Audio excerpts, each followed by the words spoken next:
Welcome back to ভূত FM. ভূতের গল্পে আপনাদের সবাইকে স্বাগতম জ্ঞাপন করছি এবং আপনাদের সবার সাথে আছি আমি মিজানুর রহমান। আশা করছি আপনারা সবাই বেশ ভালো আছেন এবং ভালোর দলে আছেন। কথা না বাড়িয়ে চলে যাব আমি সরাসরি ঘটনায় এবং বলে দিতে চাই আজকের এই ঘটনাটি যিনি আমাকে লিখে পাঠিয়েছেন তার নাম হচ্ছে কামরুল। সঙ্গত কারণেই তিনি তার ঠিকানা প্রকাশ করতে নিষেধ করেছেন। তাই ঠিক যেমনিভাবে আমাকে ঘটনাটি তিনি লিখেছেন আমি তেমনি পড়ার চেষ্টা করছি এবং আশা করছি আপনাদের শুনতে খুবই ভালো লাগবে। তিনি লিখেছেন, আসসালামু আলাইকুম মিজানুর রহমান ভাই, কেমন আছেন?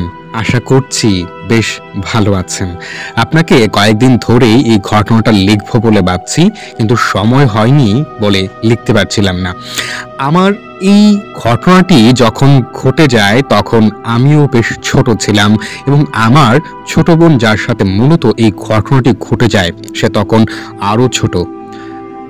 ভাইয়া, আমার পরিবারের সদস্য সংখ্যা বলতে আমার বাবা, আমার মা, আমি এবং আমার ছোট বোন।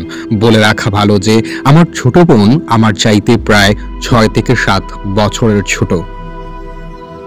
সঙ্গত কারণেই বিভিন্ন পারিবারিক সমস্যা আমাদের পরিবারে সবসময় লেগেই থাকতো। কিন্তু ভাইয়া, এই সমস্যাটা আমাদের পরিবারের নিজস্ব কোনো প্রবলেম ছিল না, বরং কিছু পৈতৃক সম্পত্তি বলে আমার দাদার কাছ থেকে আমার বাবা যে জমি পেয়েছিলেন সেগুলো নিয়েই আমার চাচাদের সাথে আমার বাবার ঝামেলা লেগেই থাকতো। আপনাকে মূল ঘটনায় নিয়ে যাই। আমার বোনকে তখন সবে মাত্র মাদ্রাসায় ভর্তি করেছে। প্রথম দিন বাবা এবং আমি নিজে তাকে মাদ্রাসায় নিয়ে যাই এবং বড় হুজুরের সাথে কথা বলে তাকে ভর্তি করে দেই। লিঙ্কন ভাই, এরপর প্রায় কয়েকদিন সে একাই যাতায়াত করত, যেহেতু মাদ্রাসা আমাদের বাড়ি থেকে খুব কাছে ছিল। একদিন দুপুরবেলা যখন ক্লাস শেষ করে সে মাদ্রাসায় থেকে ফিরে তখন আমার ছোট বোনের প্রচণ্ড বমি হয় এবং এত পরিমাণে বমি করে যে সে ধীরে ধীরে মুখ দিয়ে তার রক্ত বের হতে থাকে। একটা সময় প্রচণ্ড ছটফটানি করে, কোনো কথা বলতে পারে না, তার চোখগুলো বেশ বড়সড় হয়ে যায়। এবং একটা সময় আমার ছোট বোন, যে কিনা খুব গুছিয়ে কথা বলতে পারতো না, সেই ছোট বোনটাও খুব আজেবাজে গালাগালি করতে শুরু করে। আমরা সবাই অবাক হয়ে যাই, কি হয়েছে আমার বোনের সাথে। যেহেতু কোনো কিছু করার নেই, তাই প্রথমত আমরা গ্রামের মসজিদের ইমাম সাহেবকে খবর দিলে তিনিও চলে আসেন এবং পরীক্ষা নিরীক্ষা করে তিনি বলেন আমার বোনকে তাবিজ করা হয়েছে। প্রাথমিকভাবে লিঙ্কন ভাই, আমাদের পরিবারের সাথে যাদের দ্বন্দ্ব আছে তাদেরই কাজ আমরা ধরে নিয়েছিলাম, কিন্তু কে এই কাজ করেছে এটা যদি উপযুক্ত প্রমাণ ছাড়া না ধরতে পারি তাহলে কোনো ধরনের বিচার বা সালিশের ব্যবস্থা রইল না। লিঙ্কন ভাই, যথারীতি হুজুরের কথা অনুযায়ী আমরা একজন বড় হুজুরের অপেক্ষা করি এবং হুজুর আসতে আসতে আরো প্রায় 2 দিন সময় লেগে যায়। এই 2 দিন যাবৎ আমার বোন প্রচন্ড কান্নাকাটি করত, সবসময় ওর পেটে ব্যথা থাকতো, এমনকি ওর চোখগুলো যেন মনে হতো চোখের ছোঁয়াল থেকে বের হয়ে আসছে। আমার বোন মাঝে মধ্যেই রাতের বেলা ঘুম থেকে উঠে বসে পড়তো এবং ঘরের দেয়ালের দিকে তাকিয়ে বলতো, ওই যে কেউ একজন যাচ্ছে, আমাকে মনে হয় ডাকছে, ওই যে ও চলে গেল। ওর কথা শুনে আমরা বুঝতে পারতাম ও কাউকে দেখতে পাচ্ছে যাকে হয়তোবা আমরা দেখতে পাচ্ছি না। সেই সময়ের আরো একটা ছোট ঘটনা লিঙ্কন ভাই আপনাকে এর ফাঁকে বলে রাখি। আমি হুজুর আসার ঠিক আগের রাত্রে যখন টিউবওয়েলে গিয়েছিলাম পানি আনার জন্য, আমার মা আমাকে পাঠিয়েছিলেন।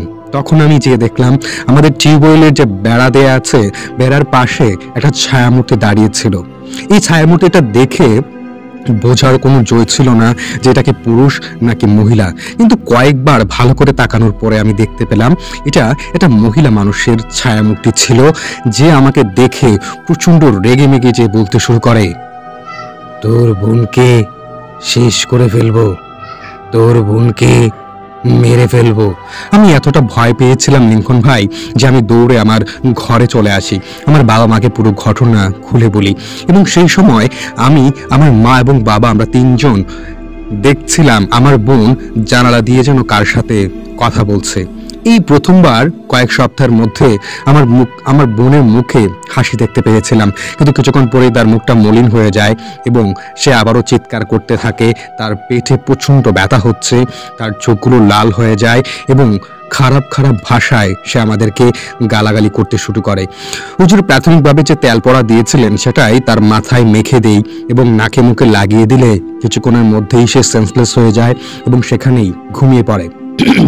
লিমন ভাই পরদিন সকালে বড় হুজুর আসেন এবং তিনি এসে সবকিছু দেখে পরীক্ষা নিরীক্ষা করে জানান আমার ছোট বোনকে তাবিজ করা হয়েছে, তার পেছনে জিন লাগিয়ে দেওয়া হয়েছে। এবং তিনি খুব তকবীর করে দেখলেন যে আমাদের বাড়ির পেছনে একটি ফলন্ত বড়ই গাছ আছে, ওই গাছের নিচেই কিছু একটা মাটি চাপা দিয়ে রাখা হয়েছে, যার কারণে আমার বোনের সাথে এই ধরনের সমস্যা হচ্ছিল। যাই হোক, তার কথা অনুযায়ী আমরা উনি ঠিক যেভাবে বলেছেন সেভাবে বাড়ির পেছনটায় যাই এবং বড়ই গাছের তলা থেকে প্রায় 1 হাতের মতো মাটি খোঁড়ার পরে আমরা একটা ছোট্ট পুতুল পাই, যে পুতুলটার পেটের মধ্যে একটা লাল রঙের সুতো দিয়ে বাঁধা ছিল এবং ওই পুতুলটার গলার মধ্যেও একটা লাল রঙের সুতা দিয়ে বাঁধা ছিল। এবং হুজুর যেটা বললেন যে ধীরে ধীরে পেটের ব্যথা আমার বোনের বেড়ে যেত এবং তার গলা দিয়ে আরো বেশি রক্তবমি হতে হতে একটা সময় নাকি সে মারা যেত। হুজুর হয়তো বুঝতে পেরেছিলেন কারা এই কাজ করেছেন, কিন্তু তিনি প্রকাশ করলেন না, কারণ পারিবারিক দ্বন্দ্বের একটা বিষয় থেকেই যায়। তবে হুজুর যাওয়ার আগে একটা কথা আমাদেরকে শিখিয়ে দিয়ে গিয়েছিলেন, বাড়ির ছোট বাচ্চা কাচ্চা যারা আছে আমরা যেন তাদেরকে কখনো সন্ধ্যার পরে ঘরের বাহিরে যেতে না দেই। বিশেষ করে যদি এমন আমরা বুঝতে পারি যে আমাদের পরিবারের সাথে অন্য কোনো পরিবারের দ্বন্দ্ব রয়েছে যারা আমাদের ক্ষতি করতে চায়, তবে তাদের বাড়িতে যেন কখনো আমরা আমাদের ছোট বাচ্চা কাচ্চাকে না পাঠাই এবং গেলেও যেন আমরা সবসময় তাদেরকে নজরে রাখি। আর সবচেয়ে গুরুত্বপূর্ণ কথা তিনি যেটা বলেছিলেন, যেন কখনো আমাদের ঘরের ছোট বাচ্চাদেরকে বাহিরের কেউ কোনো কিছু খেতে দিলে আমরা যেন এটা কখনোই মেনে না নেই। সবাই ভালো থাকবেন, সুস্থ থাকবেন। এই ছিল ঘটনা এবং আমি আপনাদের সবার সাথে শেয়ার করে ফেললাম। ভালো থাকবেন, আবারও কোনো একটি ঘটনা নিয়ে আপনাদের সামনে আসছি ইনশাআল্লাহ। টিল দেন, আল্লাহ হাফেজ, বাই বাই।